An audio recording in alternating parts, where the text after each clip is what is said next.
Shalom Aleichem, Bochrim. There's many sugei Bochrim, and it's hard to discuss to each person in their tchum.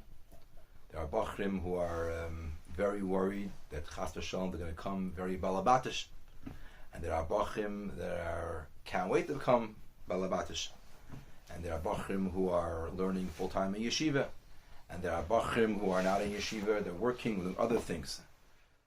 And every person himself is different personal matzavim, so it's hard to answer pratizika things to each person, but I'm going to try to speak about, I don't want to say klolosdika things, which applies to everybody, because klal doesn't apply, but more yesodisdika things, fundamental things that apply to each person. And b'lishum shaila, these things could help you in the future. And as every bacher writes now, tzad hashava of every single bacher is, and every person b'chlal, but for sure a bacher now is that every bacher wants to have a binyan adiyad, chas hashbi b'shotevu b'tzlachas, and shalom bayis, and b'losha from the Rebbe, lichti kavadim mishtuk. That's what everyone wants. And the question is, what could I do now? What's in my hands and my ability now to ensure to do the best possible? So I think let's try to say you say this dika things. What's clear that has to happen, what's the best hachana for a chasana is, let's start with number one. You're going to write a ksuva. What's a ksuva mean? A ksuva means you're taking achrai, taking responsibility for someone else. I know aker, ve'ezim, ve'afarnis, I'll respect, I'll give parnasa, I will feed, I'll take care of you. So the first thing is, before you take achrayas on someone else, you have to take more achrayas on yourself. Number two is clear, is the idea of mides teivos. And in mides teivos gufa, I would think that one of the main ones is savlonus, is patience. When things don't go exactly like you want it, to able not only to handle it, but to appreciate it.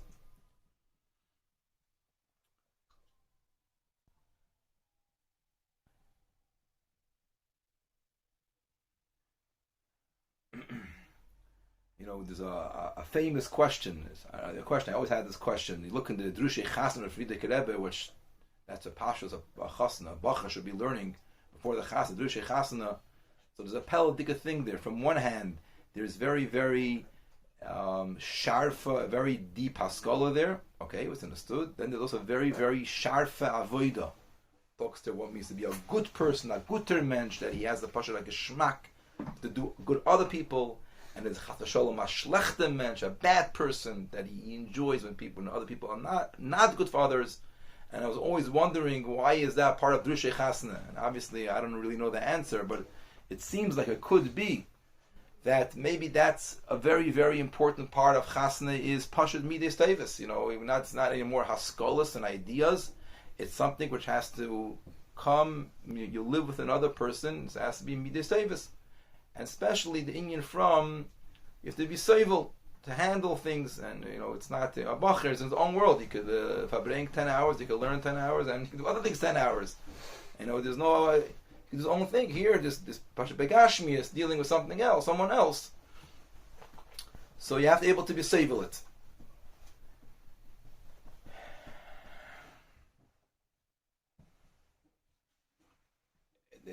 So I once heard a word from Rabbi Chadukov. Rabbi Chadukov said that what's the biggest gift parents could give their kids?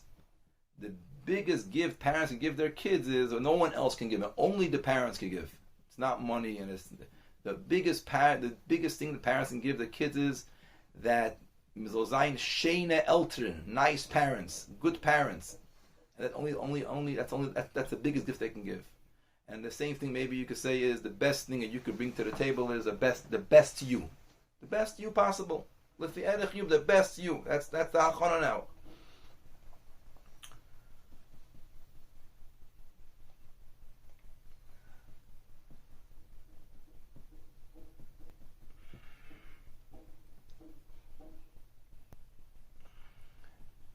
So how do we get it? How do we do it?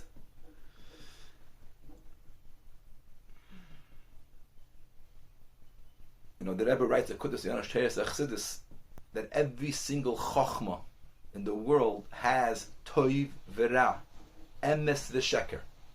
Everything in the world, everything is part of the bria has toiv and it has ra. It has emes, it has sheker. It has good parts, it has negative parts. Al derech say every medicine has side effects. The only chachma, the only musar and midas that Rabbi writes there that is totally toiv, absolute good and absolute emes is the midas tevis of Torah. There brings there from Pirkei Avos. That it comes from the Eibush there. It comes from it's the emes, so it's totally good. So obviously the yesod of our midas has to come from the Torah. And here, and from Torah Bechlal, and especially from Torah Chassidus Pnimis Torah, which we know is called Ikar in Yon, like says Nayemein, Vasat Pa'ula from Chassidus as a felt in Avas Yisrael. And I think here we come to an interesting point that B'derech Chlal you find that a lot of Bochurim, in this age after Shlichus and either 70 or a different yeshiva, or even later where the Eibush it didn't happen yet to find the Shidduch yet. There's a certain notion of, I was more sincere before, I was more inspired before, I was more levitic before, I felt before, I danced before more, now, more calm and a little more, could be a more cult. And I think the truth is that that could be true, but the truth is that the MS not only, first of all, actually, if there's any time in your life that you need the Pu'ulas Chassidus, what Chassidus could accomplish in a person, now it's more than ever before. Now it's Negea Lamaisa to someone else. Not only it's Negea now before, you could appreciate it now more than ever before. Especially you're older and more mature. I remember I once had a Urchim by me in my house, older people, older than us, and edele people, and obviously we spoke about Yiddishkeit, and they had mamish no yedin Yiddishkeit, and Yiddishkeit Pashut meant nothing to them. It meant nothing. So I asked him, "What's your yediyah of Yiddishkeit?" He said, "Oh, he was still my mitzvah. He was in his 40s. By mitzvah, he learned. He got some classes. So we spoke then. When you were 13, you were 13 years old. They gave you Yiddishkeit leferach, a 13-year-old. In the past years, 20, 30 years, you grew tremendous. You grew in your self-awareness. You grew in Akaras Ha'olam. You became more mature. But your Yiddish can remain a 13-year-old. So obviously it's boring. For a kid, you give him kasha to eat. If he's a big stomach, you give him kasha, it won't work.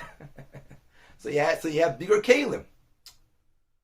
So, if we're continuing now, based on the Yesodis, based on what it meant to us 5 years ago, obviously it's boring. Maybe the Eibusher is making it that it should be that you have to, the old things don't work because you're not 30, you're not 50, you're not 18, now you're 22, now you're 23, now you're 24, now you're 25. So now I have to rethink it and what it means to me now.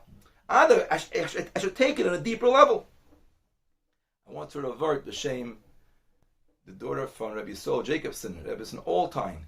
She said that her father, Rabbi Jacobson, one of the famous Chassidim in America, from the Tmim, if you hear about in America, a big Askin and a big Chassid, that he never had a midlife crisis. Whatever that exactly means, and when it happens. But he didn't have that thing that a person in the middle of his life, like where he loses himself and a crisis, where am I going, what's happening? Because he didn't know you're supposed to have one. There are certain things like we know. To the Bochur, this has to happen. Married, this has to happen. Where is that? It doesn't say for Namin Hagim. Yeah, it doesn't have to happen that way. So, be'emes, you need it now and you appreciate it now more than ever before. Elamai, you have to, can't use maybe the same oisius. You have to maybe learn it more emeser now. You have to maybe translate what it means to you now. Maybe we need more hisbonenus. Hisbonenus means is taking it from words to personal, from words to chayis, spending time with it more. It will mean more to you now. In other words, anything that's emes will could mean and will mean more now than ever before. Because emes means it has chayas. So the other, I'm not thinking it to be, that Mendel, someone asked if Mendel had a Tfashtan and Chassidus. Was he a big maskell? Mendel was a special yid about Mesiras Nefesh, about Eretz Yisrael. He was Bochur to the Rebbe, an amazing person, a very clever person. Did he understand Tifin Yana Chassidus? So the person answered, I don't know his darga of understanding Chassidus, but he understood very well what Chassidus wants from him. He was a Levitic yid, Eretz Tfashtan, Eretz Gelept. So, if I'm learning Chassidus for years now, and I'm not getting a geschmack in it, and that doesn't talk to me, it's a red light, a big red lighter. Something is wrong. Something is wrong. It's affecting so many Yidden now more than ever before. In this generation, they make thousands of Baalei Tshuvas. It can't affect me. Something. What's the Eitzah? So bottom line, the first thing we have to know is that whatever all those things you heard that works, and now I feel cold to it or not so inspired, it's because it's an opportunity to take it on a deeper level. You have to relearn the Yesodis and rethink it and re-ibirgeb and attack more avodas atfila and more hisbananus. The main problem is that now, especially in this age, so Bachim are in Yeshiva Tana, Yeshiva Gdela, Yashlichis, then you come even to 770. Obviously, there's a Seder HaYeshiva, but it's bottom line, whatever, it's enforced less. It's the Metzias. And for sure, if a Bochur is not a 770 or not a Yeshiva, he's working, whatever he's doing, even a Bayis HaKedesh, you don't have a Mizgeras. You don't have a framework. And that's a shtickle issue. It's a big issue, actually. If you think about it, it's the only time in life that you don't have that Mizgeras. You don't have that framework. You have it when you're younger. You have a Mashgiach, you have a Manal, you have a Yeshiva, you have friends, you have a Seder. Later, you're married, you have a Seder. Here, you don't have a Seder. It could be nothing, or the Seder is not enforced to you. And that's why it's so crucial now, is the idea of Asay L'charav. Now, I'm sure you heard this 10 times, and let me try to explain what Asay L'charav means in very practical terms, how I understand the Rebbe Sichos, and I'm going to put it in 3 categories. Number 1, accountability. Number 2, growing. And number 3, discussing. It's mashma, at least from the Rebbe, and I think it's clear. Number 1 is accountability. Every single person, every thinking person wants to be a certain way. He wants to be a certain way. He knows the right thing. He knows it's a good thing, and we want to do it. But b'derech klal, the important things are not so easy. Not because we're bad people, but because we get caught up with things. So obviously, it's not a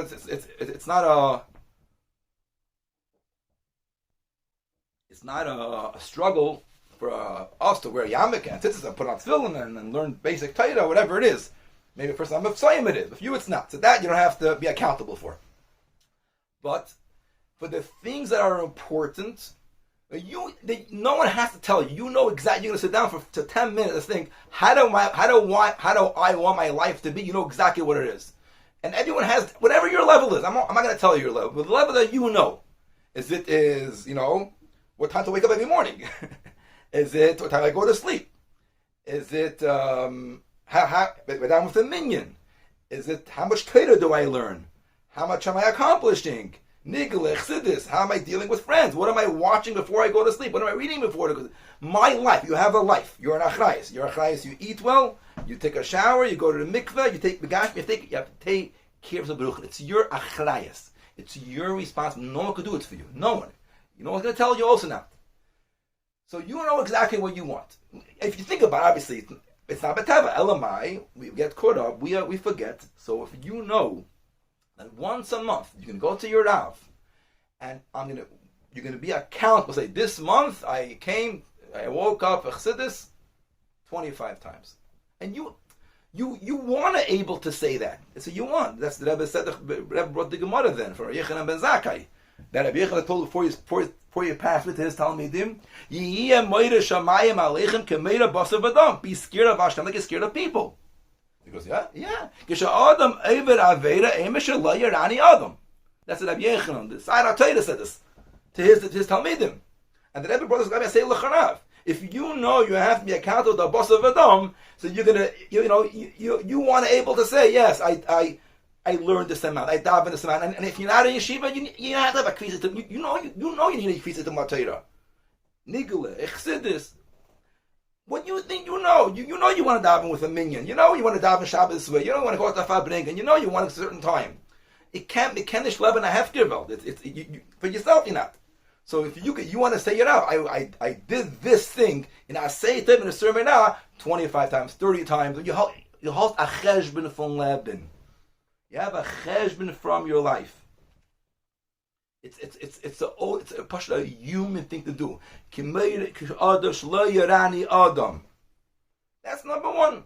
And the Rav has to just sit there, and he doesn't have to say a word. It's your achrayas to go to the Rav, to make the Rav, and to be achrayas to him. And it's Sevedegeben Leben. Number two, like the Rebbe writes in the Sichos, Mizman Lizman, think it over. You know, should I be moisif? Maybe the Rav will tell you you're doing too much. I don't know. You're too hard on yourself. But or maybe you have to add more. You know, to add once in a while. I can't do this in years and years. To be moisif, a lebedige Zach wächst. You want more? Yeah, a little more. That's number two. Haisofem Mizman Lizman. You have to 11 things always add. Never always add it to add. Why to add? Because it's a good thing you want to add. That's number two. Increasing. That's not every month, I don't think. That's mizman lizman. And number three, which is for most bachrim harder, for most people harder, is discussing. Discussing means you have things on your heart, things that are bothering you. First of all, I'm going for months and months, and I'm trying to learn Chassidus. I'm trying to learn Shulchan Aruch. But I have no chayas in Yiddishkeit. I have no chayas. Doesn't talk to me. Yeah. Something is wrong. You have a good car, and it's driving 30 miles per hour. Mashallah beseder though. You have to figure it out. Something is wrong. Maybe you have to learn a different hamshich. Maybe you have to learn different mamorim. Maybe you have to learn this mishurim. Maybe you should focus more on halacha lemaisa, which the Rebbe made a big part. No question about it. It's very important. The Rebbe all moli igros halacha lemaisa, especially now. Pashut payil mamish, kitzah shulchan aruch. Once someone came to the Peretz Mashkin Chassidus Shabachrim for hadracha before the chasana. And what he gave, he with them, he spoke with them, and one Bochur was a real Chassidus Shabachar, said that he needs more hadracha to maintain his high level. And the Peretz told him he should learn Kitta Shulchan Aruch. And later he said that this actually saved his life. So number three is discussing. If I'm months and months and weeks in the shuk, maybe I'm going to too late. Maybe I'm what I'm reading before I go to sleep. They affect very, very much. Take achrayas. Maybe, and then part of number three is we have some baggage from the past. Deal with it. You have to deal with it. You don't want to bring in secrets into your life because you don't want secrets yourself. It's number three is much harder, and I think it takes time to get close to Rav to do it, but you have to have it also. So it's 1, 2, 3 accountability, and it's your achayis. Number two is increasing, growing, and number three is analyzing and discussing and being a little open. And if things are bothering you, talk about it.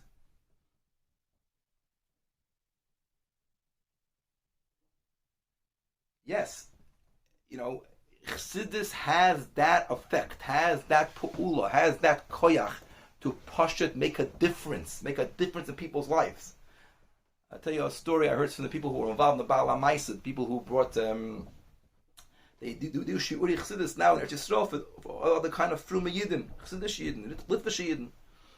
And there's a lot of Yidden who are serious Yidden, who are Mavakshi Hashem. And they're searching. They go a few months in this Chassidus and that Chassidus, and they go to this Magid and the other Magid, and they're looking for his errors. Nothing wrong, very good. And a person came home to his wife, and he says, "This is the wife said over to one of the people involved, to the wives. He said that my husband came home and he's so involved. He saw it's a new Shir Chassidus, Chassidus Chabad, and he has a very big geschmack in it, and it's very nice. Okay." And she thought to herself, yeah, he's going through a phase. 6 months here, 6 months, something else. After a few months, she says, I realized not that my husband got a new Rebbe, but I got a new husband. His midrash changed. His Abbas Yisrael changed. His patience changed. And that's the Kayach of Chassidus. That's the Kayach of Pnimis HaTeira. And this Kayach is effective now more than before, and you need it more. But it's your achrayus to do it. And the reason there's no misgedet is not because it doesn't matter. There's no misgedet now, because now it's time that I have to show up and do it. Ich have fun alain. That's why there's no misgedet now. Or no pushing misgedet. There's no pushing misgedet. When and these three things what I said, it doesn't matter if you're a full-time Bacher 770 or you're a full-time working Bacher. It doesn't matter. Every single person has to have these three matzavim. Doesn't matter. Lefi erkecha. These three things. And just be achrayus to grow. Now it comes to number 3. Amol, you'll talk with your Rab, or you talk with yourself, or with your family, and you'll see that there's some serious baggage, and you feel that Torah is not affecting, Chassidus is not affecting, even though it's not paying on me. And maybe the Rab will tell you that you have to go to a mumcha, to a specialist, a doctor, psychologist, and it's very possible. I heard that Rebbe sent people in certain situations that I heard. But here comes a very important dekud that we have to remember. Number 1, beli shum shayla. When a person does number 1 and number 2, as early as you can in life, you live a healthy life. You live a life, and you live your life based on, whatever, you push it, you act with Yireh Shamayim, and you learn Torah, and you learn Chassidus, and you're on top of yourself. I think you could say honestly that more than half of the issues won't be there, and a big part will come much smaller. It's just like Begashmi, as a person doesn't eat well for weeks and months and months. He's very schwach, he's very cranky, and everything else bothers him. As Gizon, that's number 1. Then that's the first thing. That's no question about it. Even time that your Rab will tell you, and it's very possible that you have to go to some mumcha. I'll tell you a story. There's Mullah Gerebish writes in a sefer. One of the Russian Yidden who came out late, and he had a shaykhs to the Israeli government because they helped. And once there was an Israeli prisoner who was by the Russians, and they made a switch. He came out. Russia let him out. And Bepoyo, he was very sick. Begashmius, and it looks like also more benefesh. He was hacked by the Russians for years. And he had to go to Texas to send him to a special doctor, his blood, something. And they asked Lubavitcher to be involved, and different things over there. So he writes there, that's what he writes, that besides the doctor's Gashmius that they arrange, the Rebbe sent them 2 people to speak to him. A psychologist, a psycholog, and a Blazer Nanus. Now, why did I send him a psycholog? Okay, he had them, he had the issues that he was in prison for many years, and the Russians, I'm sure, tortured him. Made him crazy. But the Rebbe also sent a Blazer Nanus. Blazer Nanus was a very chassidus yid, the Baal Mesiras Nefesh. He always kept Shabbos. Azay Indish Andish. Now, I don't know why, but it seems clear that you need methods, you need tools, you need different forms to deal with situations. But the nefesh of it, the strength of it, the toikaf of it, that doesn't come from Welt. That comes from Torah, from Chassidus, from your own nefesh. Look what happened this generation. How many Baalei Tshuva changed their life in our generation? Directly from the Rebbe Shluchim, v'chulu, v'chulu. The Rebbe the one who started the whole thing. What happened? It was through a lot of haskalah. It was emeskite. Everyone, a lot of people have things in their life. Didn't deal, I don't know. But one thing should be a lebedi kemensh. And that's what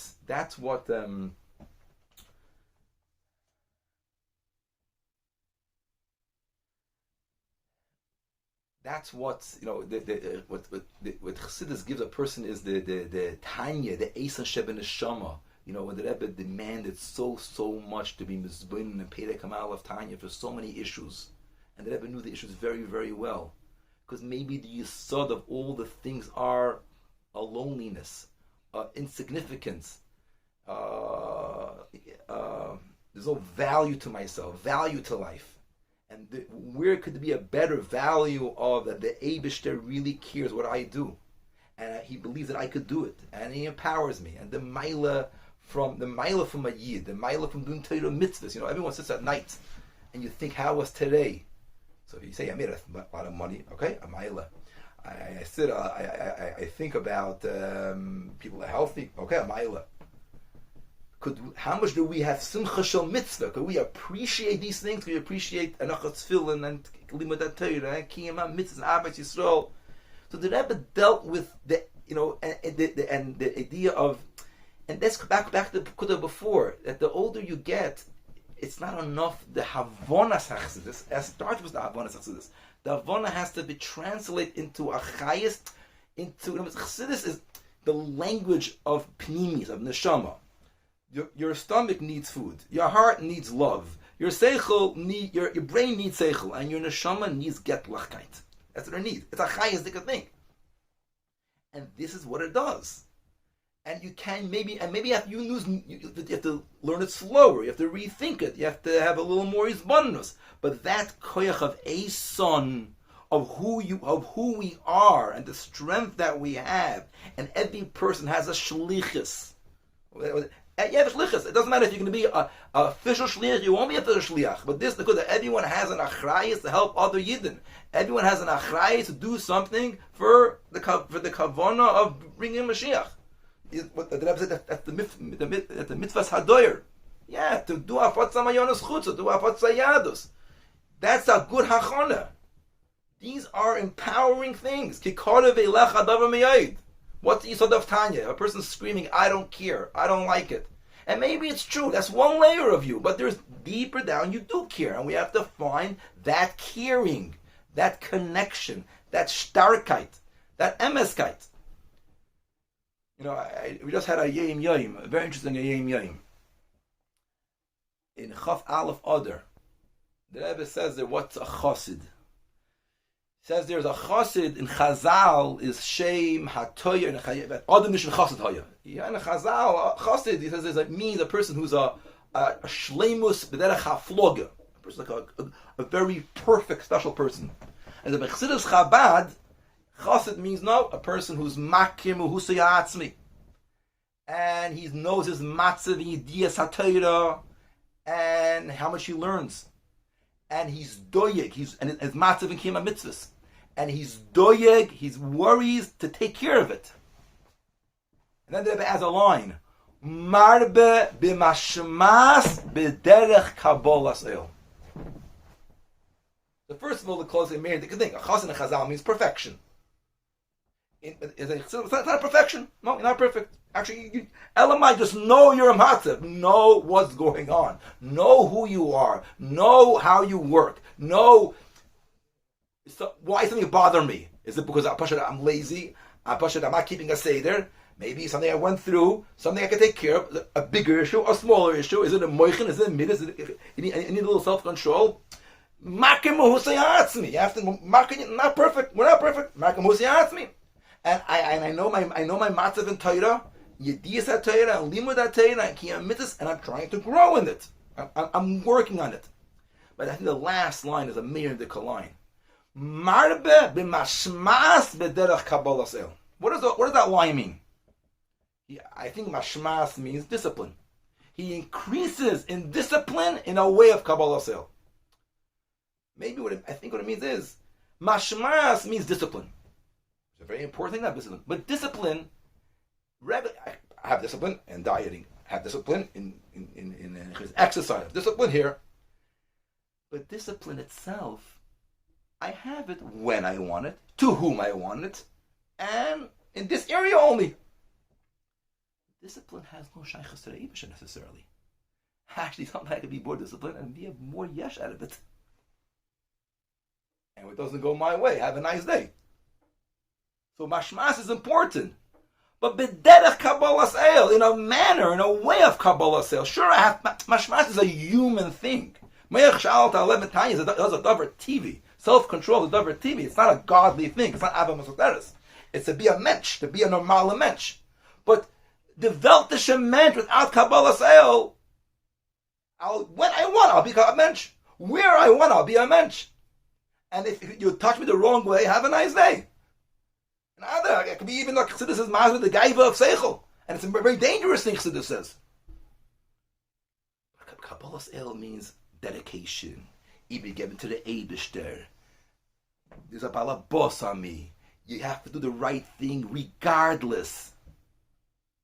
And like the Perikam Aleph, the Eibishter is with me. He's leaning on me.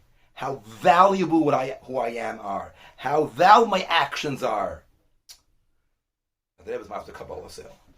So I have to be marbe mashmas. I have to be marbe in menschlichkeit, marbe in self-discipline. Whenever I have a chance.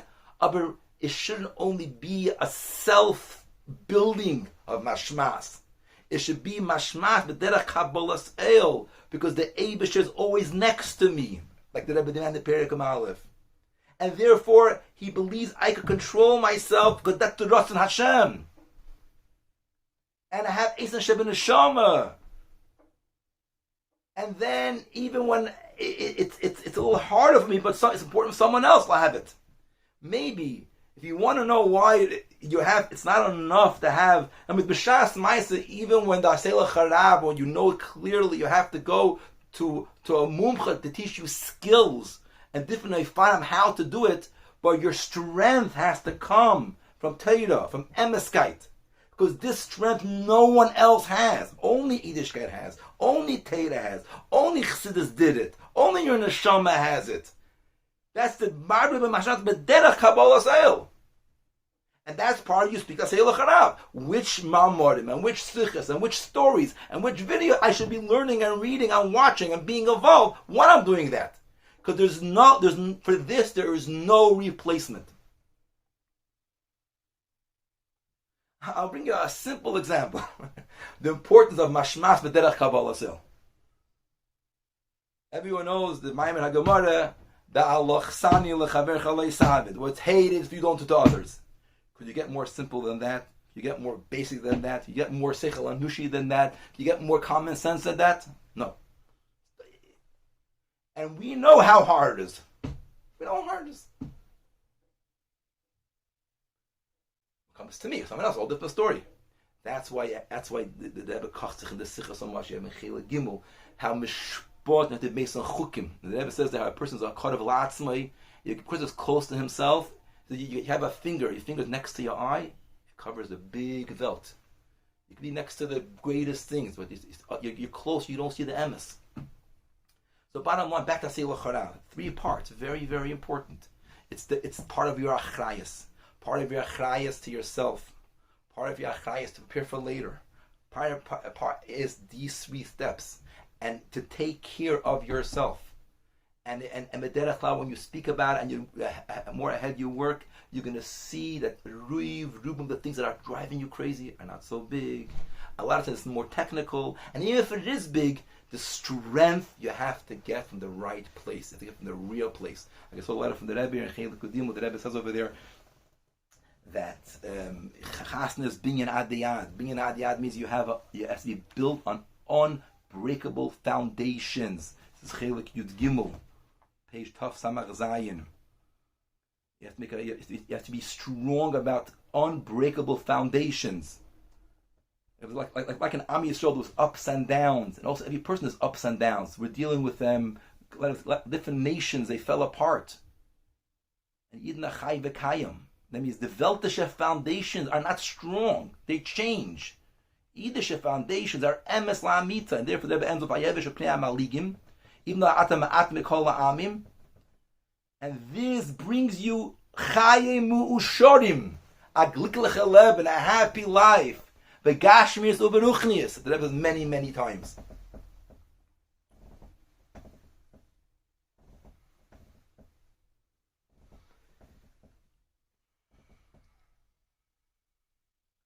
I think these yisoides really, really, it help in every single matzav, any age of Bochur is.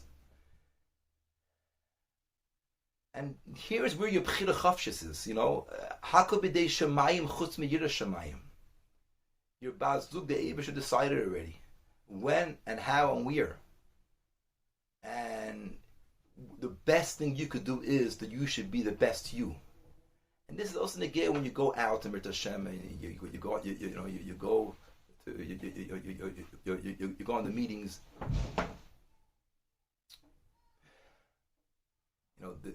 The Rebbe spoke once. It's a famous sikha, Pinchas Nun Aleph. The Rebbe spoke about preparing for Mashiach. You can't live for tomorrow. You should live in today.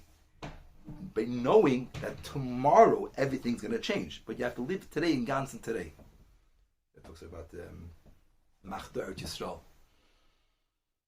You have to have something about being a pinning, being present, being in Gansen here. A Bochur has to be in Gansen a Bochur. The Rebbe spoke Chof of Tavshin Yud Beis that a Bochur doesn't go slowly into marriage because you have to be a Bochur in Gansen. But at the same time, you're 22, 23, 24, 25, 26, and you're not 18, you're not 13, right? You have to be a Bochur in Gansen, be here, knowing with the mindset tomorrow everything will change in Mirta Hashem. Have bitachon. In other words, part of learning Chassidus is a strong emunah, a strong bitachon. So being a pinimi, in Gansen yetz, in Gansen da. That is also when you go out in Mirta Hashem. It's not all, the first thing obviously is the word is melech. Chassan is a melech. Melech is a shteva that ever brings moyach leiv kavod. Moyach is vision, understanding. I see the miles of the other person. I could describe why I trust them, why I think they're Yerushalayim, why they have me this type. It's nothing to do with you. Moyach. Then lev is meshichas halev. You're drawn to it. You appreciate it. You're interested in it. It's not a question only of, when it comes to lev, it's not a cheshbon only of 5 miles or 3 miles or 5 miles or 3 chesronis. It's when you are comfortable and you are there and you accept yourself. A chassid is makim ohusi ha'atzmi. You do this a lebedik mensch. If this is your bazug, there'll be a meshich already. You're going to see it. A lot of times, in other words, we're speaking till now about Asay L'Charav, all of these things, and learning Torah, and having standards, and just working on yourself. Number one, what you know you should do, and more, is just to be a lebedika mensch. And when you're a lebedika mensch, you'll feel life. It's be a lebedika mensch. Take das chaim.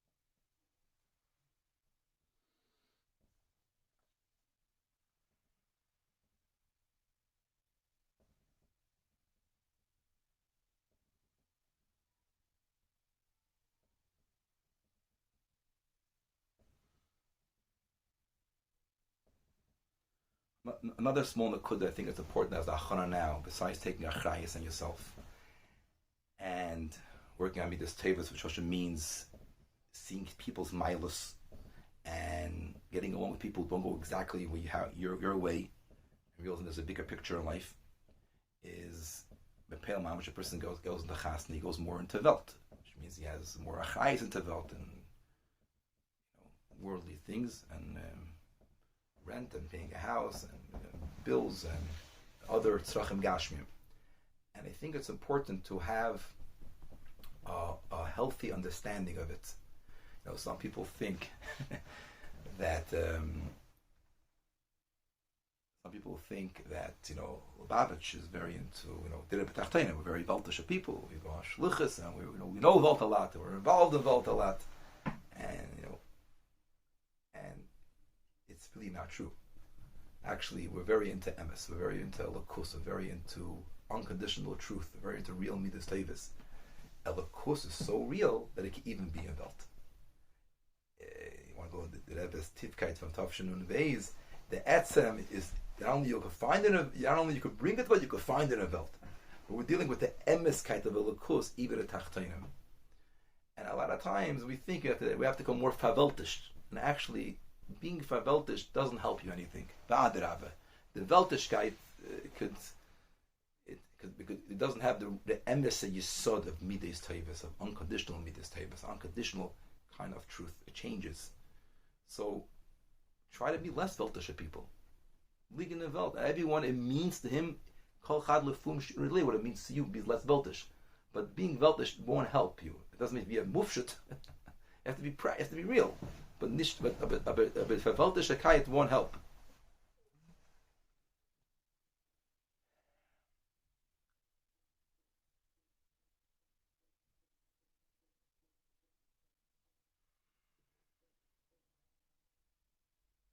And the same because also when people say they're not ready to get married. When we do not, I mean, first of all, it's a dover TV to get married. So first of all, it's a mitzvah. It's a mitzvah. We do mitzvahs to do what the Eibushter wants. And number two, when you're committed to a mitzvah, it's a dover TV.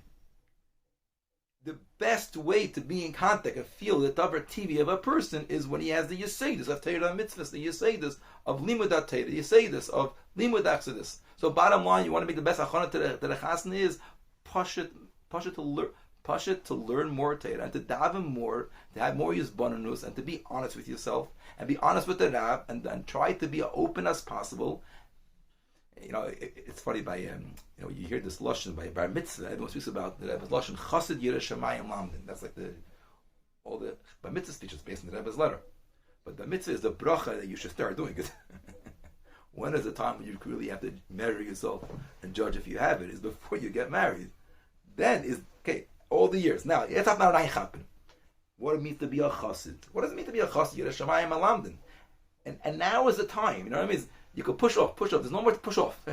Now is anything you ever wanted in life. Now is the best time to chaparayim, and you have to really be magder. What does it mean to be a chassid? What does it mean to be a chassid? What you think to be a chassid means is you get into the Rebbe, keeping the shiurim. A chassid is midis tavis. A chassid focuses on davening. Nistinas makam luzulosei. What's a melech? So this says different than a moishel. A melech is very strong in himself, but he's neisam makam lezulasi. So what's a chassid mean? What does it mean to be yireh shamayim? Pasha to do what the Eibushter wants, and it means to feel a b'tzibur. It means making brachas. It means do what I want, what I watch privately, and it's for your own teiva. This is mamish for your own teiva. To the Chassidish Shavar that says that when a person acts with Yireh Shamayim privately in his life, suddenly things work out. People, went along with him, and people like him, and things work out. And if chas v'shalom, if emes b'peir shigamar and seita, I think, adam maybe aveda b'seiser machas mena begoli. And what means to be a lamdin? These things I have to tight shit up, and I have to go to my Rab. This is where I'm holding now. I want to maintain this level now. Now, how can I grow or drop? Akapanim. So don't, the olderness, being older. You're right. You won't have this. You walk into a Masifta and Zal, you'll see the spontaneous dancing. Maybe you don't have it when you're El to the Bochur. But the head of Ashenu Matev Chalkeinu, to appreciate the Ashenu. I'm rich. I'm fortunate. What my life that I have, the life of to be a yid, to be a chassid, to do a mitzvah, to work on myself. You could have Ashreinu now more than ever before. You won't have the dance of it, but that head of it, of Perek Lamed Gimel Tanya, you could have it now. The Ashreinu Matev Chalkeinu more than ever before. Bring it to the table.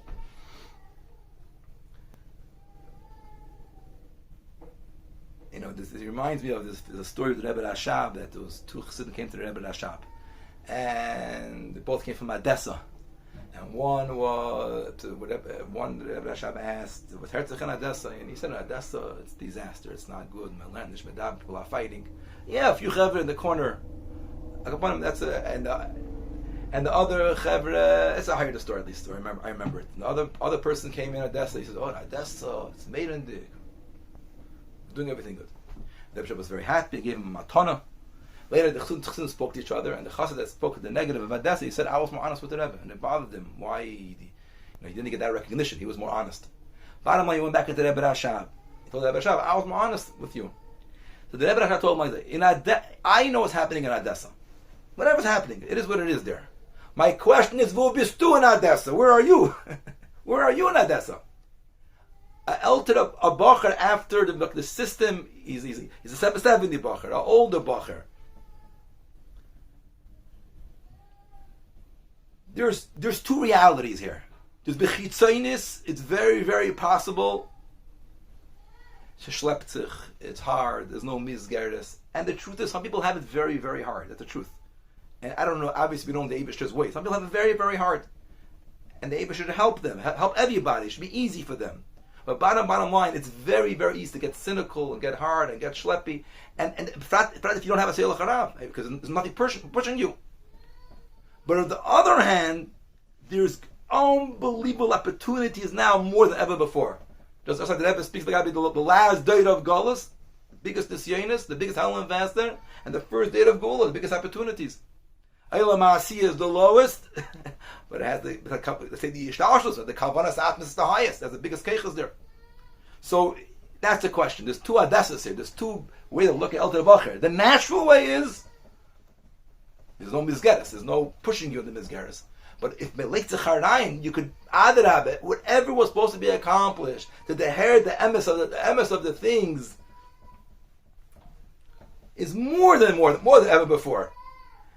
It's like the Michal Dalter was a Shapiro and Timchetzvimim, and he once heard two Bachim speaking about Pshat and Ata Machayas Kulon, which Madrega is this that Madrega. He goes, I know he's Madrega, so Ata is Eibishter. What do you mean, bro? What did you say? It's our view of the Mechzudus. It's about Vav, Kav, Aleph, Tav, different Madregas. That was his point. It's not about the Madregas, it's about the life of it. Now it's time to learn not so much the Madregas, less the Madregas, and more the Teichene Inyan, more the Lebedikite, more the how it talks to me, more how I'm not alone. That's what has to talk to me now. And I want to finish off with Akaponim. It could seem hard. So what I say is, first of all is Hamaisahu Ikar, bottom line. It's little by little the story. The Maisa with Manas Friedman that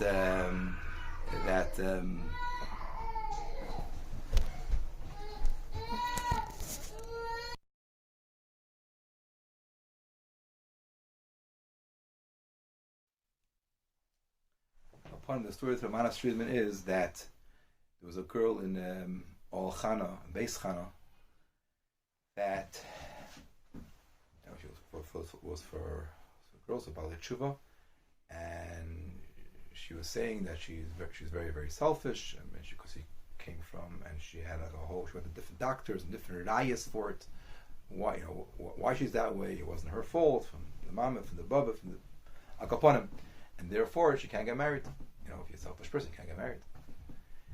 And whatever Manas told us, the garnish geholfen. So eventually she sent her to the Rebbe. Came to the Rebbe Yichidus. The Rebbe went through all the papers very, very fast. That's what's the problem. Just selfish. The Rebbe says, be selfless. I can't. I'm this kind of person. I don't know all the prati ha'maisa, but the teich of the maisa is that the Rebbe tried to tell her that if you have a problem being selfish, being selfless means to go and to do things for other people. For example, going into school and asking people by lunch or by supper if they want a piece of bread or a tea. But I can't do it. I'm selfish. Back and forth. But the Rebbe convinced to do it for a week, and she did it for a week. The beginning was very hard for her, and eventually, Gevar na Mensch. In other words, bottom line is, Chassidus from one hand looks in a person much deeper. The Rebbe looks in you much, much deeper, and at the same time demands a ma'isa who ikar poil mamish. And it's about poil mamish tika steps, speaking to your Rav. And the poil mamish, what Chassidus demands, what Yiddishkeit demands, is practical, and it's the best midas tevis. It's the best poil mamish. It's the best. It's the real Yerushalayim. and there's nowhere else that you can have this yisoid. And back to before, saying that again, you have to be careful not coming veltliche people. We have to use certain things, but the yisod has to come from us. It reminds me of a story that there was a girl, from a girl who she went to Shmatzich. I said, why is Shmatzich? Her friend took her to the cloister to the church. She heard her such a beautiful song she never heard ever in her life. God's with me. He's my shepherd. I'm not missing anything. Even wherever I am, I'm not alone. I told her it's in Bismach of Gimel and Tillim. She didn't know what she had by herself. She didn't appreciate. She didn't know about it. We have to know what we have. We have to really, really know what we have, and use it, and think about it, and discuss it. Not that it couldn't say the thing. You hear from people that one of the most matzliach organization in the world is AA, addicts, and it helps a lot of people. It's a very good thing. You find out what's the yisoidus. A lot of the yisoidus, I don't know all of these. A lot of there are people who are much more mumchim than me in this.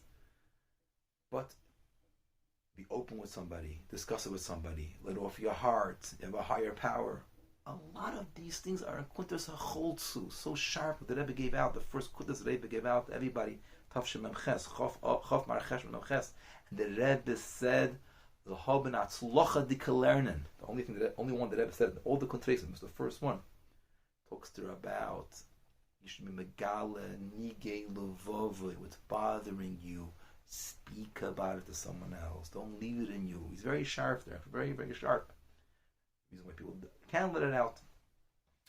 Kapanim is this is the best time in the life to do these things, to work on yourself, and whatever you thought avoida means, and hiskashrus means, and all those things mean, and then you said, is it applicable to me? Is it? Actually, it's erst applicable. You got to rethink it in the right way. You got to have a right misgadas. And in every part of your life, the more you do it, you push it, you're doing yourself a favor. You have a perspective of Yiddishkeit. Yiddishkeit is not against us. It's in every part of a Bacha's life. Including, I don't want to speak about too many pratim, but it's just there's too many sad stories. A Bachash, no one should have an open cell phone. You're not being right to yourself. You're not being good to yourself. You're not being fair to yourself. Discuss it. The right Hagbolah is to make each one lefi dar gosei. But it can't be on a Hagbolah can it not. It's not fear. Be fair to yourself, as I say. Look it up.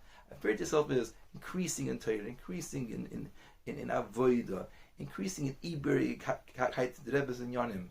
And this is the best yisod for chayim u'sharim begashmis u'beruchnis.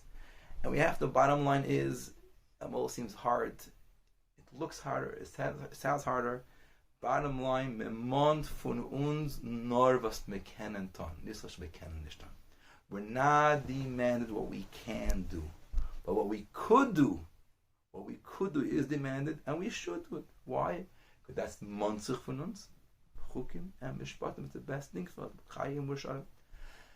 Agaponim, I want to give you all a bracha that you should appreciate all the inyan that you have, all the inyan that we spoke, and the journey shouldn't be hard. It should be easy. It should be with klorkeit, and be open with somebody to speak about it, and the Eber should be sicher helfen that with a strong emunah and a strong bitachon, doing what you got to do, will be a keli for all the brachas in your life. B'tei v'anira v'anigla. Tzlacha Rabbi.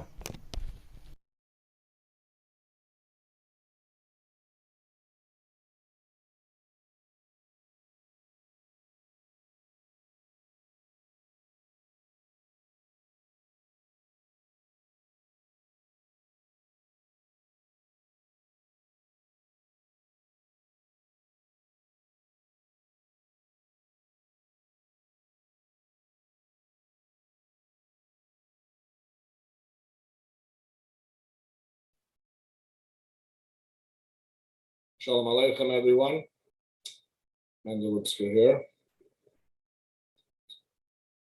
Good to be back. I guess we're going to go straight to questions and answers. And if anything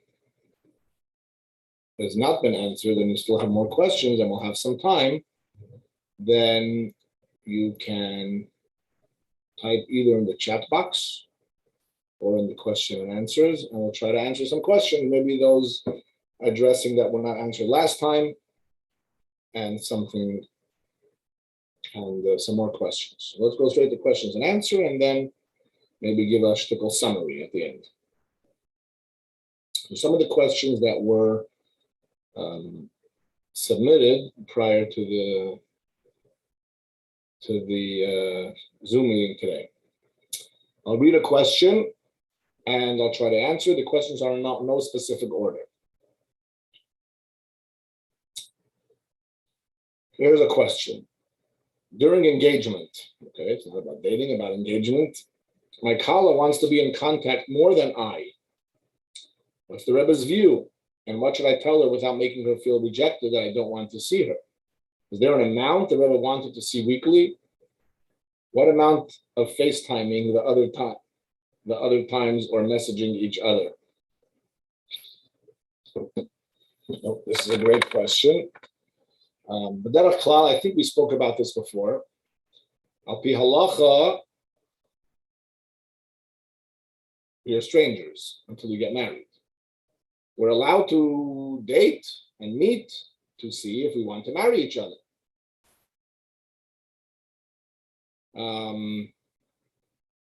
What about once you gave your word and now you got engaged, you gave your word, you broke a plate, right? Broke a plate meaning that that's it. I gave my word. It's very powerful. I think the place that's written that when you break a plate, it's just like you can't put it back together again. So too you can't break your engagement vow unless chas v'shalom something happens.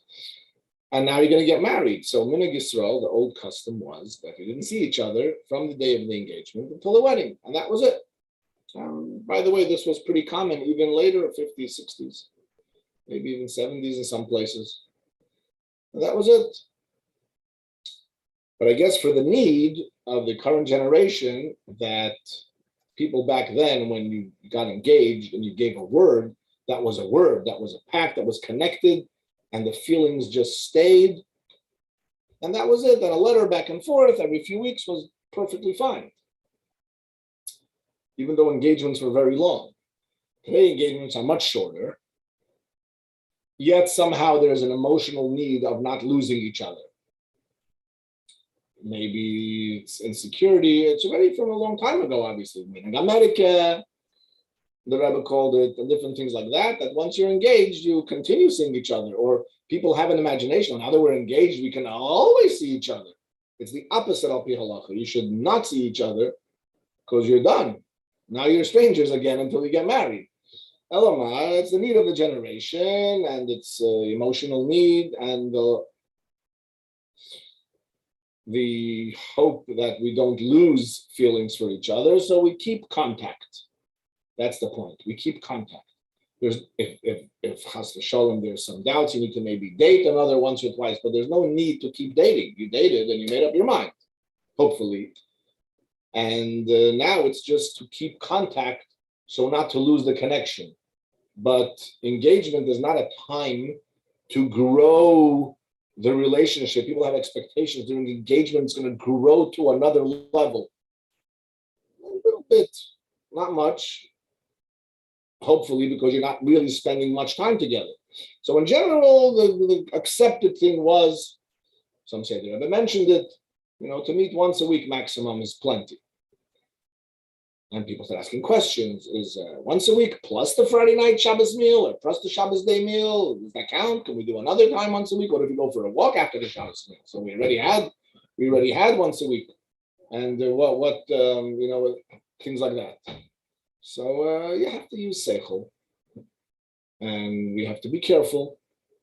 Too much closeness makes problems. As mentioned many times, the Rebbe says we don't want to have closeness when the time of distance needs to be.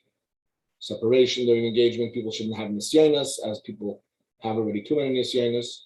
So you meet. That's the general thing. You need to contact, text, very technical things. Messaging, it's a risky road to start messaging. Long phone calls used to be hours and hours and hours of phone call. Once a week meet, once a week phone call. This is how it used to be. I don't know how it is now. I can't tell you. There's no mitzvah saseh and mitzvah lo saseh. Common sense.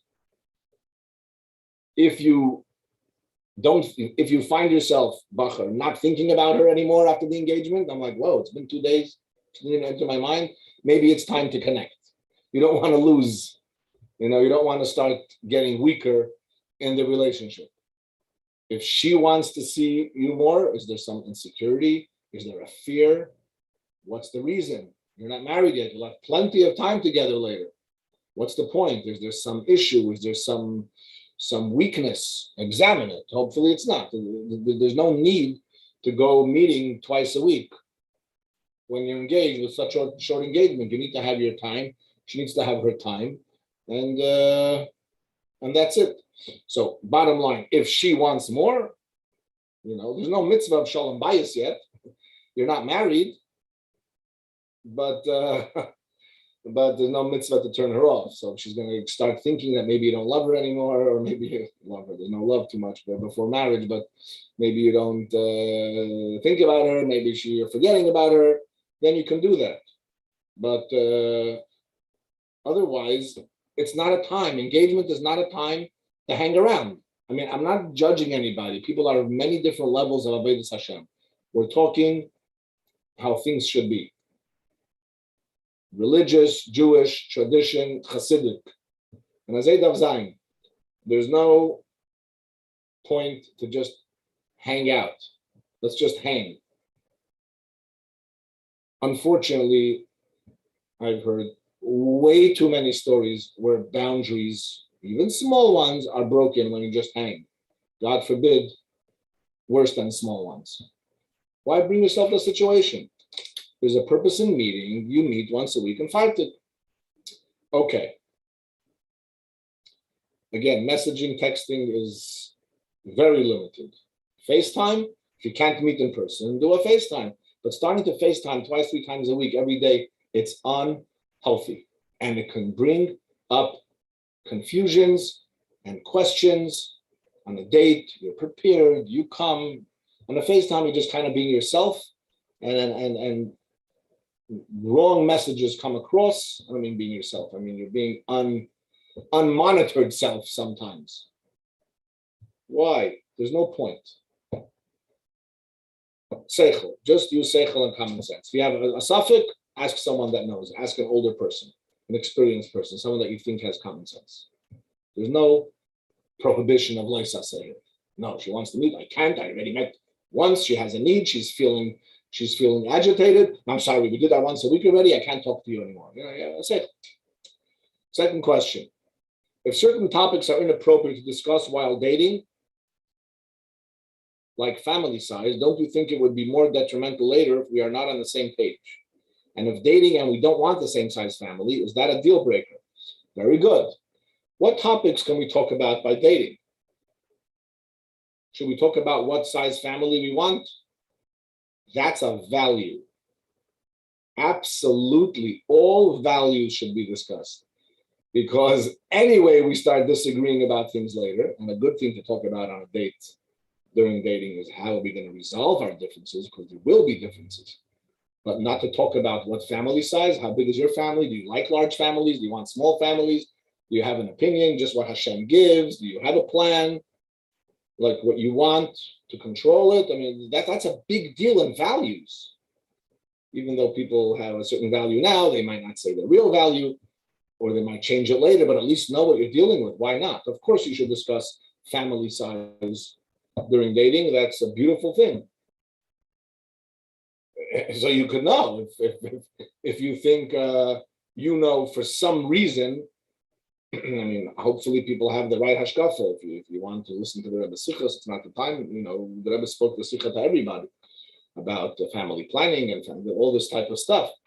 Worldly hanachas, as Rabbi Shapiro spoke about before. But if someone is really set in a certain way for whatever reason, the other date better know about it. Why not? The same thing when we're talking about topics during engagement, what things should you talk about during engagement or not, that could be a slippery slope. Don't talk anything that unmarried people shouldn't talk about when it comes to marriage. Don't talk about chassan classes and about kala classes. I'm not judging anyone who does because they may be more open-minded and they're not holding at the level. But if you want to know what's right and wrong, it's wrong. It's wrong to think to talk about topics that are not negeya now, they're only negeya for after the wedding. The only topic that could be discussed with great care and get guidance about the concept of chupas nida, taking pills, not taking pills, but it could be through a message. It doesn't have to be direct. You have to be very careful how to do that, not to hurt anybody's feelings. But otherwise, anything that's overly romantic, or any hint of any type of intimacy is just off topic while you're engaged. Remember, you're two strangers. In halacha, there's full laws of hilchas yichud in effect until you're married. What happens if you're on a different page? What happens if you're dating and all of a sudden you say, oops, we're completely different values? She says, no more than 4 kids in my family. I can't handle this. I see too many people neglect their kids. And the guy said, what do you mean? How much Hashem gives? You can have the kaiches. That's a big deal. That will become a big issue in marriage if it's not spoken about now, either resolved, either communicated, either clarified. Be careful. When you find them values, the Rebbe speaks about this. There's Shemaim, there's Taivas, and shared values. If the values are not shared, you're starting off on a negative track. 3, is it okay to start dating if I still have internet addiction? I say no, it's not okay. Although a huge percent of the professional world now is moving away from the word internet addiction, it calls it sexual, I forgot the word, like bad behavior. It could be compulsive, it could be addictive, it could be all different types. But yes, if you have a pattern of a problem with any sexual issue, internet acting out, etc., I don't think it's right to date. If there's a Rabbi Mashpia that disagrees with me, I'm not claiming to be God here. Have the nevuah, but it just doesn't make sense. Until you're, I say, 3 to 6 months clean. Maybe there's exceptions to the rule. Could be. 4, when COVID started, my Yiddishkeit started to go downhill. My davening, learning, this is a very, very known phenomenon in the past few years. Because of loneliness, because of aloneness, because of not being around people, being at home, getting access to all different types of online gadgets. Now, Mashpia said to wait to date until I get stronger. It's been a year and I'm more complacent. Ouch. Sorry to hear that. I think Rabbi Shapiro's previous presentation was a huge answer to this issue. Yes, it became, there's a pattern, it kicked in. Get onto your feet, get a mashpia, he said accountability, growing, discussing all 3 things, and you can have a good solution here. It doesn't say you shouldn't start dating, but you should, you see, there's a difference when what's my value and my weakness. But if you say, hey, I got comfortable, I'm not this Hasidic guy anymore, this needs examination, because many people, Bochur, I found over the years, come back from Shlichus and say, over Shlichus and Smicha program, I discovered the world a little bit. My father and mother still think I'm this Hasidic guy. I need to marry a girl that's worth it, okay? I'm not, don't give me the Rebbetzin that says Tilam and Chikas. And mother and father said, what's going on? Like, what happened? And it becomes a little contentious. And they say, listen, we love our son. If this is where he's at, he's at. And what really happened is that was not his core. That was like a COVID syndrome, or a being not in a misgeres, as Rabbi Shapiro spoke so eloquently, syndrome. But the core, Mesifta, Zal, Shlichus, there was something that was a real value, and then it kind of got tarnished. And once you get married, you turn around and say,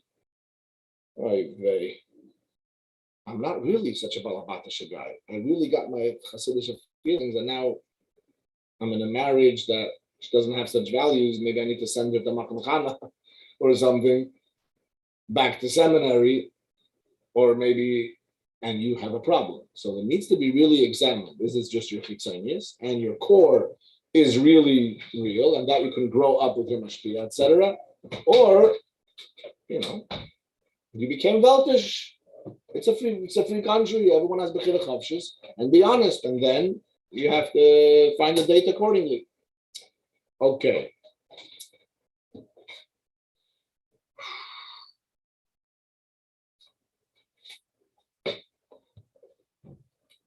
Question. What if I'm scared that I will marry a girl that is too much for me? By the way, get the girl out. She's a woman. What if I'm scared that I will marry a woman that is too much for me and will be like my mother? Most Bachrim that say, I need to marry someone, but not like my mother. As soon as you say not like my mother, in other words, there's a tension there.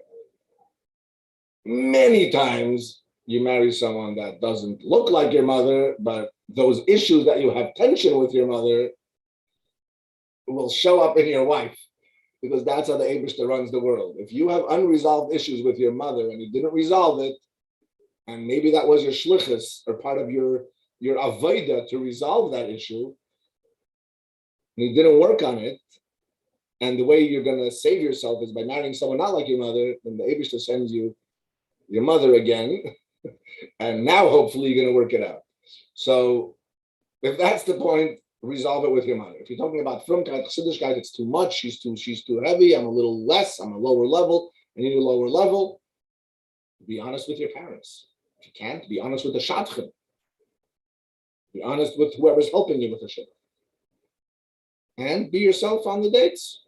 And hopefully you'll equal it out. Okay.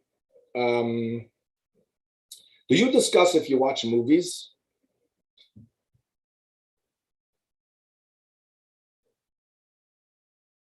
What do you think? You're asking because you don't want to discuss your averis. You don't have to bring it up, but if it's something that's on your mind, you do bring it up. And if you ask the question, be honest about it.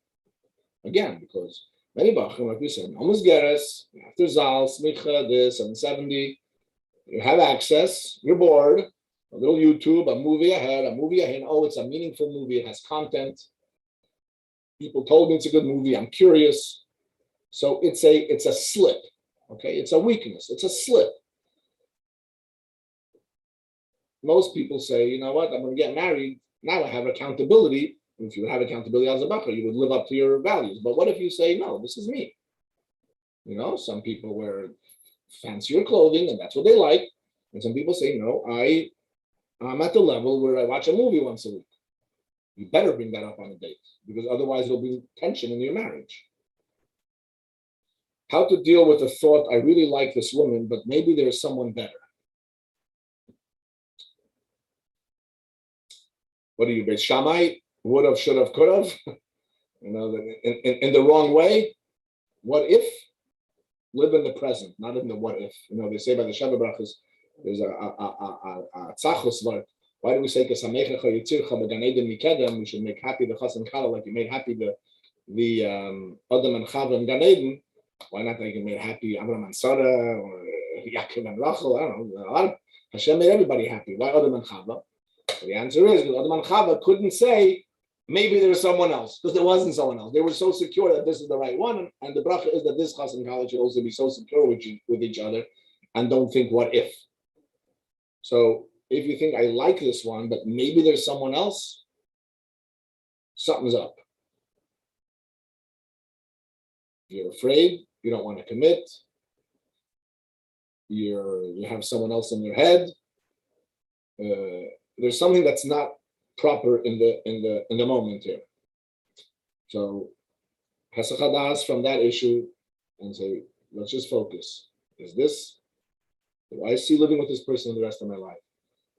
When I picture myself in a room, in the living room, on a couch, I'm on a sefer, and the 4 kids are playing on the floor, and there's a woman on in the other couch or on the same couch or whatever, is this woman that I'm dating now fit that picture? Fits? Okay. In other words, his values, whatever else. Don't think maybe there's someone else that's a trap, or there's something off here. You drop her off in front of her house for safety or further for privacy. Absolutely drop her off in front of the house for safety. Because she doesn't want, and then you can just follow along. But the right thing to do is drop her off in front of her house. Snea's question. If it's a narrow hallway when you're dating, do you have her go first and you follow?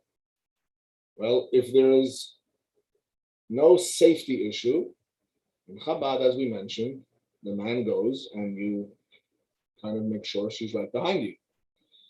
If there's a safety issue, then have her go first. Next question. Sensitive. What do you do about machshavas zaros while I'm in the shidduchim process? While I'm with her and after, it's hard for me to imagine that I will be able to win over my machshavas while I'm so close to taiva. Okay, let's try to put this into perspective. From yeshiva Bochur that has not been in contact with the opposite gender, never dealt, just from guy, and for the first time, or the second time, or the first time when his age of hormones are raging high, testosterone levels very high. So I'm just going on a date in a car with a woman sitting over my mind is getting excited. My body may be getting excited. What should I do? It feels like a yetzer hara that I can't fight. It's a good question. Talk to someone. You can breathe. You can relax. You didn't create yourself. Hashem created you. You're normal. There's nothing wrong. There's different advices what to do to calm your body down. Focus on something. Take something and focus on a number. Get your mind focused on something else. Focus on the coffee that you're drinking. I don't know, something. It'll calm down. It's okay. If it happens to many, if you're not used to it, some people are grown up and they know how to be social. This is usually with the bacher who's not so experienced, maybe for good reasons, with socializing. Especially if someone else asks, I don't have sisters. I don't have sisters. Oops. Okay, so I never had anyone tell me how to be clean and neat and mannerful because, let's say, I don't have sisters. I don't know how to socialize with a woman. I don't know how to even gauge a woman's chassidishkeit because, women are women. Women are supposed to be into their gashmis a little bit, into their looks and how they dress and and they're here and it's all good. And so how do I know what's chassidish and what's not? I have no sister. Well, find someone that you trust and discuss it. An aunt, a mother, a shadchan that get information. Maybe a mashpia can help you. And talk it through, discuss. You learn on the job. What are you going to do? It's okay. The Abish didn't give you sisters. It's for a reason.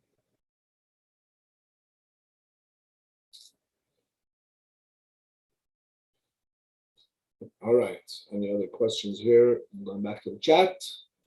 Feel comfortable to post questions if you want. Do you trust a sister or more older people? I guess older people have experience that no seichel can buy you. So there's a certain trust to older people. But there's a certain, in the moment, reality that a sister can give you more honesty. If she can. So there's a value to this and a value to that. Give me a minute break. I'll be back if there are more questions.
Okay, I'm back.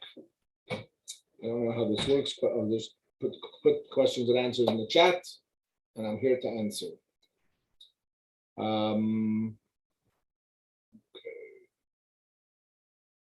What does trusting your gut mean? Trusting your gut feeling. It's like intuition, you know? You're right. We live in a world where the natural gut is clouded. For whatever reason, people have everyone has a gut feeling, but somehow we're not aware of it sometimes. We're not in tune. A gut feeling means also how your body reacts to something. Sweating, tensed up muscles, uncomfortable. There's a certain gut feeling. You're very aware of the energy here. It's not that it's also sometimes a ruchnistic gut feeling. It's a conviction. But many times what it really means is you're very aware of the energy of the room and what's happening here. Something is off, it's right, it's good, it's geschmack. So you got to trust your gut in a certain way. What if you don't have exercise in trusting your gut? How to combat fear of finding the right mashpia?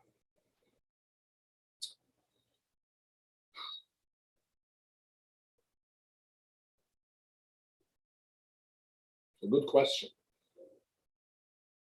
Research shows that when people are asked, how many people do you have in the world that you trust to share your most inner feelings with? Not trust them with your money, not trust them with your inner feelings. And the answers are no good. Everyone should have more than three, 2, 1, but 0. It's hard. If you're going to find a mashpia, if he's going to be a mashpia or a friend or a mentor, to fill the role of mashpia, you're going to have to open up completely. If you can't open up completely to him, then he's your mayra hira. He's your advisor, maybe. It's not a mashpia, or not a knei chaver.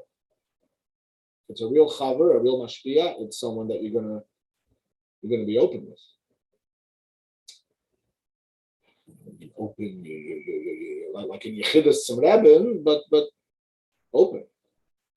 So if you have fear, you have to get over it and push yourself. Yes, you have to push yourself and find someone who's trustworthy. What should I do if my parents are too busy to do all the research on a shidduch? Should I do it on my own or let someone do it? Great question. I can't say I'm sure of this, but if you're past a certain age where you're already considered older and you're not sitting and learning, you're not the 770 Bochur completely or whichever Bochur, Arangeton and David and learner, you're anyway doing other things, I don't think it's a bad idea for you to get involved in the research or get someone else you trust to get involved in the research. That's better because getting involved yourself can be taxing and draining. But if your parents are too busy, it needs a priority check. Isn't this a priority for them? This should be a priority. So talk to them. Tell them how you feel about it. Time so shluchim aren't either most important balabatim in your life. Put in the time. To what extent do you have to reveal unflattering mitzad Yiddishkeit, Chassidishkeit, things you used to do in the past, and they don't represent who you are today? This is a fantastic question, and absolutely, people make a mistake and start cheering on the dates. All my taivas and avedas from the age of 5 and all the different things that I may have slipped or stole the candy from the thing or stole money from a pushka or forged my parents' signature on a note to the teacher or who knows what. Everybody has passed bad choices in life. We're different. We grew. No need to share. Even if you had internet problems, 12, 13, it's gone. There's no trauma. Nothing is affecting your life. Nothing is there that's going to affect the marriage.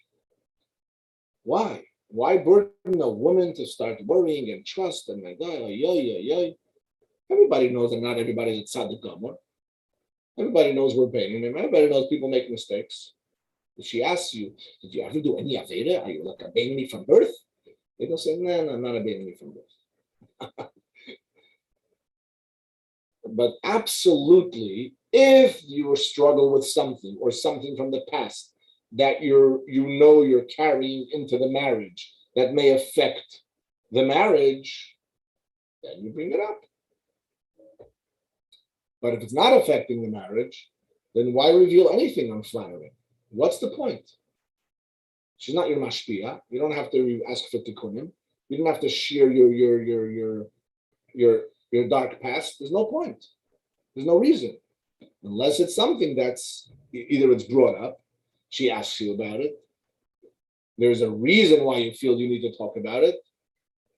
You need to, know that she's to accept you in your entirety, and this is you feel this has to be part of the picture, fine. But otherwise, there's no point. We do shtusim as little kids, we do shtusim as big kids, we do shtusim as bachrim. It's not our value. It's not a pattern. I'm over it. Done. Thank you for bringing up that question. Okay, the hour and a half is nearing its end. Is there any other question? Did I miss something?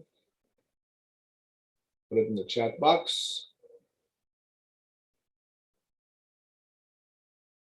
Otherwise, thank you, Rabbi Shapiro, for such a great presentation. And it's a good thing. It's a good thing. We have the deepest values. The gift of Chabad Chassidus is a certain dimension of Torah, mitzvahs, relationship with the Eibishter that nowhere else can be found. Nefesh, Ruach, Pshat, Remes, Drush, Sod, Chassidus.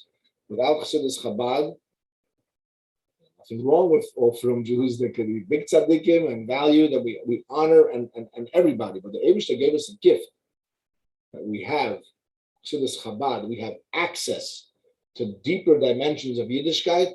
Use it out. It's there. Pnimius HaTorah, with the Pnimius of your Neshama, with the Pnimius of the Eibishter, with the Rebbe's brachas, we have access to the best. Use it. The Eibishter should give us the right direction. The Eibishter should send us the right Shadchanim, Bali Meretz. Put in the effort. Bitachon. Every suggestion that doesn't work out is one closer to the truth, one closer to the real one, and everyone should have gringa shidduchim as easy as possible, and without sfeikus, with good feelings. Mitzvah, and all our heart's desires should be fulfilled. For all the Bochurim, men and women in Lubavitcher and in the whole world. Thank you, everyone, and a gute Nacht.